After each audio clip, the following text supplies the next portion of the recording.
Hello again, everyone. Terry Earthwind over at Consortium. And I have a friend and a dear colleague from the Global Institute for Thought Leadership, Victoria Doxat. Victoria, thanks Hi. so much for stopping in.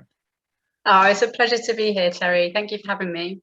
Oh, this is going to be good, ladies and gentlemen. So don't touch your mouse until this is done. Victoria Doxat, what are you doing?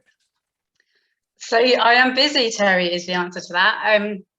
It's Easter here at the UK, so my kids are off school. So I've been trying to cram all of my work into the last couple of days so that I can have some time off with the kids. And because I'm a thought leadership consultant and executive ghostwriter, a lot of the work that I do involves editing and writing documents for entrepreneurs and founders. So today I have been editing a manuscript to get that into publication for Rethink Press. So that's a book about the future of technology and responsible innovation. And I've been working on that since just before Christmas, and it's just coming into the editing phase now. And then tonight I've got a case interview with a client of a client to put together a case study next week. And then tomorrow I've got some white paper planning sessions for two new clients.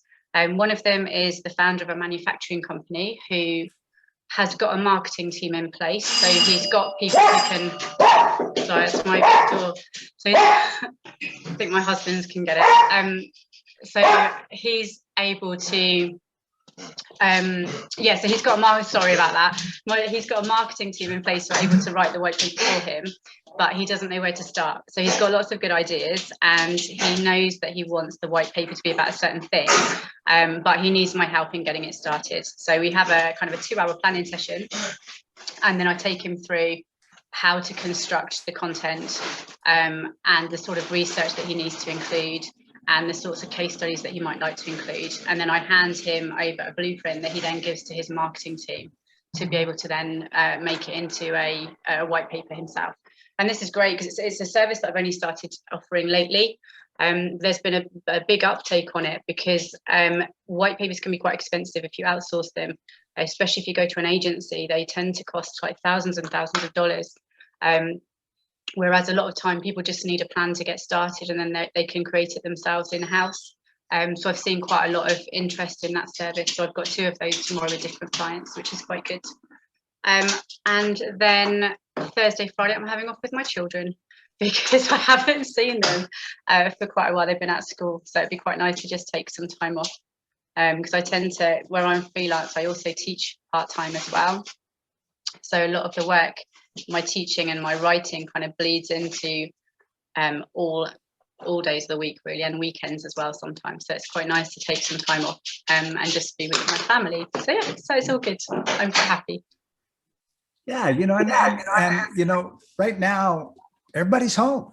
Okay, my kid's 45, so she's not home. and so that's not an issue. But you really brought out a great point that I want to make sure that people did not miss, and that is white papers. If you go hire a company who does it, now this is not to disrespect them at all, but it's very expensive. I've looked into it, and it's tens of $20,000 for a good white paper on something that's relevant research. And what you do is very, very cool. I'd like you to expand on what you've told me in the past about how you put together a basic structure so that the person can go write it themselves. Yeah, absolutely. So I do a 2-hour planning session and normally have a consultation call before then, just to get to know the client, get to know the issue. Most of the white papers I write are for technology companies or manufacturing companies. So I've got quite a lot of experience in those sorts of areas. And the client normally has some ideas about what they want the paper to be about, and then I just help them to kind of drill down into the core element of that. Sometimes, in fact, most of the time, clients want to try and do too much. They want too many calls to action, or they want to include too many case studies. And what I tend to do is kind of push back to refine the central message or the central idea that they want to put forward. And that's where I find my teaching background helps me, because I taught philosophy for a long time. So I'm able to kind of critically assess whether an idea has value, and then incorporate that into a paper that kind of takes the reader on a journey, I guess. But different papers will require different methods. But I quite like doing white papers. I have an academic background, so I quite enjoy doing the research, and I like writing them as well. I don't just like planning them. Yeah, good. See, I told you this was going to be a great interview, ladies and gentlemen. And case studies and white papers and stuff like that are coming out. And this was a great Victoria Doxat. Look her up on LinkedIn. And it's worth the time to reach out to her and make things happen. Victoria, thank you so much for coming by today and doing this with me. Lovely. Thank you for having me, Terry. It's been great to be on here with you. Okay. Bye-bye. Bye-bye.